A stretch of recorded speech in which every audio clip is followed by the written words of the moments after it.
किसी भी महिला की अगर कोई सी भी शिकायत है, वो किसी थाने में या सीओ डीवाईएसपी या एसपी पे पहुंचने से पहले अगर किसी मीडिया के बंधु तक पहुंचती है तो उसका ये दायित्व बनता है कि वो थाने पे पहुंचा दे, ना कि उसको सोशल मीडिया पे उजागर करे या वायरल करे। मामलों में पीड़िता का नाम उजागर हो जाता है, पहचान उजागर हो जाती है, उसका वीडियो बना के तुरंत सोशल मीडिया पे शेयर कर लेते हैं। उस संबंध में मैं ये कहना चाहूँगा कि इसमें जो विधिक प्रावधान बने हुए हैं, अब बाड़मेर पुलिस उस पर उन विधिक प्रावधानों के ऊपर पालना करेगी। उसकी बात या उसका पक्ष जान के एक तरफ़ा बाइट या मैसेज या क्लिप चल जाती है,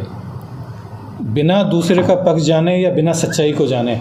फिर बाद में जब गहन अनुसंधान होता है तब पता चलता है कि इसमें दूसरा पक्ष भी था या सच्चाई कुछ और थी। तब तक काफ़ी देर हो चुकी होती है, क्योंकि सोशल मीडिया पे एक बार जो चीज़ चल जाती है, आप लोगों को भी मालूम है, उसको रोकना असंभव सा हो जाता है। क्योंकि देखिए, महिला की गरिमा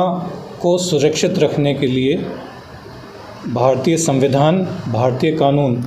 उच्चतम न्यायालय, उच्च न्यायालय, पुलिस मुख्यालय, राज्य सरकार,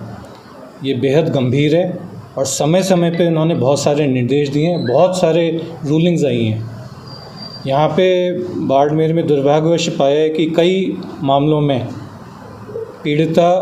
का नाम उजागर हो जाता है, पहचान उजागर हो जाती है, उसका वीडियो बना के तुरंत सोशल मीडिया पे शेयर कर लेते हैं। उस संबंध में मैं ये कहना चाहूँगा कि इसमें जो विधिक प्रावधान बने हुए हैं, अब बाड़मेर पुलिस उस पर उन विधिक प्रावधानों के ऊपर पालना करेगी।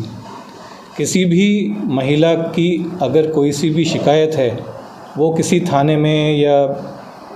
सीओ डीवाईएसपी या एसपी पे पहुंचने से पहले अगर किसी मीडिया के बंधु तक पहुंचती है तो उसका ये दायित्व बनता है कि वो थाने पे पहुंचा दे, ना कि उसको सोशल मीडिया पे उजागर करे या वायरल करे। इससे जो उसकी गरिमा है उसको भी ठेस पहुंचती है और जो कानून बने हुए हैं उनका भी उल्लंघन होता है। तो मैं ये कहना चाहूँगा कि इस मामले में किसी भी सूरत में आप महिला की पहचान या महिला के बारे में कोई जानकारी अगर आपको मिली है, वो सोशल मीडिया पे उजागर ना करें। अगर कोई इसका अपराध घटित हुआ है तो तुरंत थाने पे या किसी पुलिस अधिकारी तक पहुंचाएं। इसके अलावा ये भी पाया है कि कोई सा भी व्यक्ति, चाहे वो महिला है चाहे पुरुष है, कोई भी घटना है,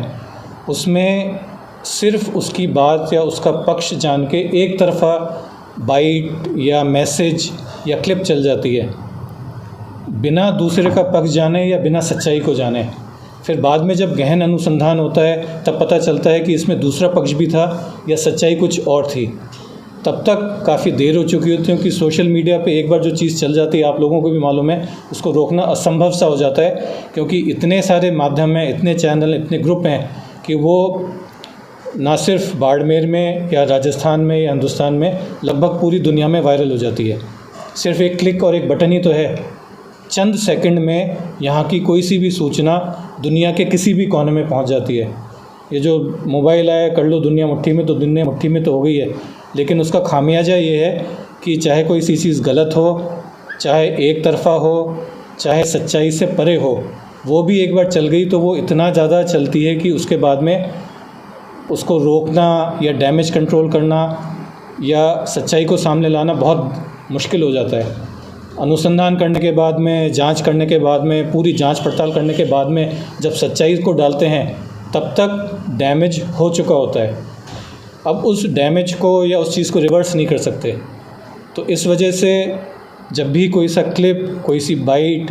कोई सी न्यूज़, ब्रेकिंग न्यूज़ टीआरपी के लिए प्रिंट मीडिया में, इलेक्ट्रॉनिक मीडिया में, अखबार में कोई सी चले, तो मेरा ये अनुरोध रहेगा कि दोनों पक्ष को जानें,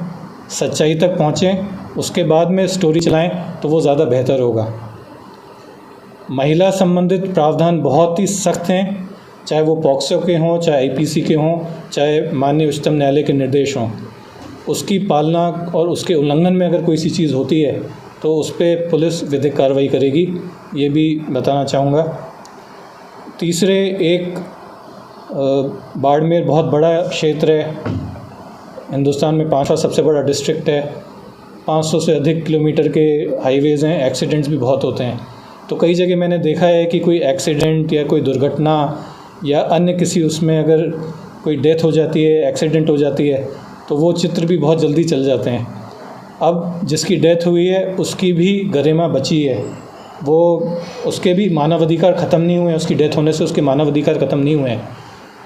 प्लस उसके जो परिजन हैं वो जो पीड़ा झेल रहे हैं, उस पीड़ा में हम लोग बढ़ोतरी कर रहे हैं, कम नहीं कर रहे। इस तरह के विभत्स या इस तरह के डरावने या जो म्यूटिलेटेड बॉडी या फिगर होते हैं उनके चित्रों को शेयर करके, उसमें मेरा ये अनुरोध रहेगा, आप सब समझदार हैं, आपको मालूम है कि ये चित्र है, ये विचलित कर देगा किसी को, तो बराए मेहरबानी उस चित्र को ना छापें, और अगर छाप भी रहे हैं तो उसको ब्लर कर दें ताकि कम से कम दिखे तो नहीं। जो उसके परिजन हैं उनकी संवेदनाओं को हर्ट नहीं हो, उसकी जो